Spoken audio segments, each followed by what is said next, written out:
नमस्कार। काही दिवसांपूर्वी काश्मीरमधील पहलगाममध्ये अतिरेक्यांनी भ्याड हल्ला केलेला होता आणि या हल्ल्यामध्ये अनेक भारतीयांचा मृत्यू झालेला होता।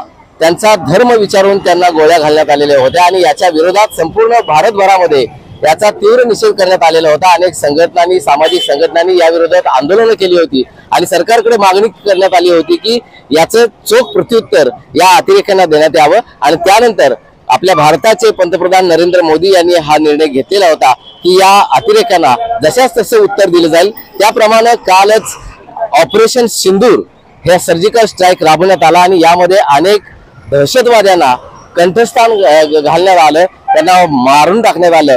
अशा तऱ्हेची कारवाई भारताच्या वतीने करण्यात आलेली आणि या कारवाईचा एक स्वागत आणि या निमित्तानं जल्लोष श्री शिवप्रतिष्ठान युवा हिंदुस्थानच्या वतीने सांगलीमध्ये करण्यात आलेला आहे। आता आपल्या बरोबर श्री शिवप्रतिष्ठान युवा हिंदुस्थानचे संस्थापक अध्यक्ष आहेत नितीन चौगले, आपण त्यांच्याशी बोलूया।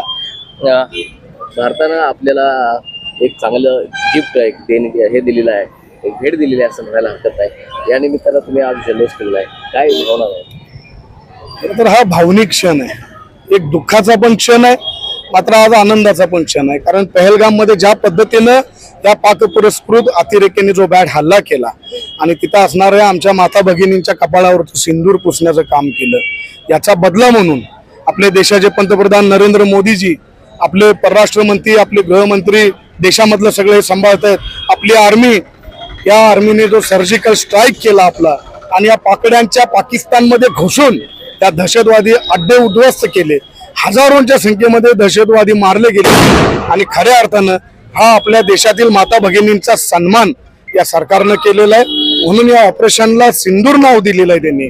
म्हणून याचा आनंदोत्सव साजरा करण्यासाठी आणि एक सरकारचं मनोबल वाढवण्यासाठी, सरकारला समर्थन देण्यासाठी आम्ही आज श्री शिवप्रतिष्ठान युवा हिंदुस्थानच्या वतीने आज या ठिकाणी आम्ही जल्लोष साजरा करत आहोत। खरं तर देशभरामध्ये आज दिवाळी साजरी होत आहे, कारण हा हल्ला, या सर्जिकल स्ट्राइक होणं खूप गरजेचं होतं। आज आपल्या देशावरती युद्ध न करता हजारो सैनिक शहीद होत आहेत, याला ज्या ते चोख प्रत्युत्तर देणं गरजेचं आहे। हे या मोदी सरकारने केलेलं आहे, आपल्या आर्मीने केलेले आहे। लवकरच हा पाकव्याप्त काश्मीर सुद्धा पाकमुक्त काश्मीर व्हावा, यासाठी आपल्या देशाने पावलं उचलली पाहिजे। हा पाकव्याप्त काश्मीर मुक्त केला पाहिजे। त्याचबरोबर मी आवर्जून जगभरामधील जे काही देश आपल्या पाठीशी उभे राहिलेत, America, Russia, Israel, Japan, France, अशा देशांनी आणि अनेक देशांनी आपल्याला या सगळ्या मोहिमेमध्ये पाठिंबा दिलेला आहे, भक्कमपणे आपल्या देशाच्या पाठीशी उभे राहिलेत। या सर्व देशांचं सुद्धा, त्या विश्वातील देशांचं सुद्धा मी अभिनंदन करतो, त्यांचं कौतुक करतो, त्यांना धन्यवाद देतो आणि लवकरच पाकव्याप्त काश्मीर हा मुक्त व्हावा, पाकमुक्त काश्मीर व्हावा अशी अपेक्षा व्यक्त करतो। गेल्या अनेक वर्षांपासून भारतभरामध्ये पाकिस्तानी जे नागरिक आहेत ते येऊन राहिलेच, बांगलादेशी नागरिकांचा खूप मोठ्या प्रमाणात वावर भारतामध्ये आहे। त्यांनी इथलं रेशन कार्ड, इथलं आधार कार्ड ही काढलेलं आहे। त्या संदर्भात हिंदुत्ववादी संघटनेचे प्रतिनिधी म्हणून तुमचे काय? मी तर आवाहन करतो की संपूर्ण देशातील प्रत्येक हिंदूंना हे काम, या पाकड्यांना, त्या रोहिंग्यांना, बांगलादेशी नागरिकांना हकलायचं काम फक्त प्रशासन करू शकत नाही। या प्रशासनासोबत प्रत्येक हिंदूंनी, या देशातील नागरिकांनी प्रशासनासोबत उभं राहिलं पाहिजे आणि ह्या पाकड्यांना, या रोहिंग्यांना शोधून ते जिथं असतील त्यांना ठोकून त्या प्रशासनाच्या हवाली करून यांचा बंदोबस्त केला पाहिजे। मी तर देशातील प्रत्येक नागरिकांना या निमित्तानं आवाहन करतो, कारण हेच लोक देशामध्ये खतपाणी घालतात टेररिझमला।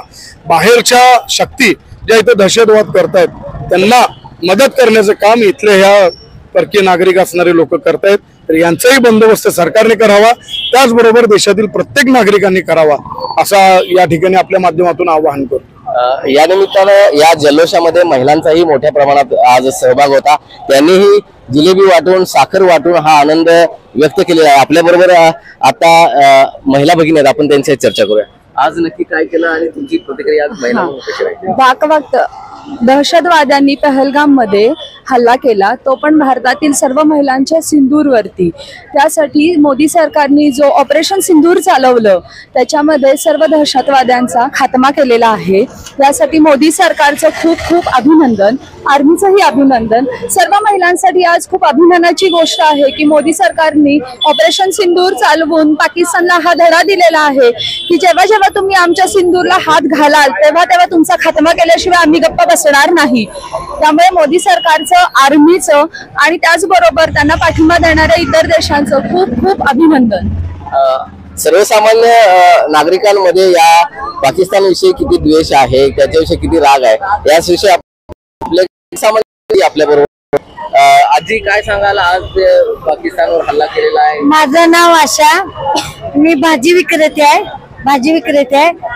सरकार आहे मोदी सरकार, ते कायम स्वरूपी त्यांनी त्यांना प्रतिबंध देण्यासाठी उपस्थित राहणार, तयार राहणार, हेच माझं वाक्य शेवटपर्यंत. या निमित्तानं जो पाकयुक्त जो काश्मीर आहे तो पाकमुक्त झाला पाहिजे आणि इथून पुढच्या काळामध्येही अशा तऱ्हेचे जर हल्ले झाले तर त्यांना चोख प्रत्युत्तर या देशाच्या वतीनं देण्यात येईल, अशा तऱ्हेच्या भावना या निमित्तानं या ठिकाणी व्यक्त करण्यात आल्या आहेत. मोहन राजमाने, नवराष्ट्र न्यूज, सांगली.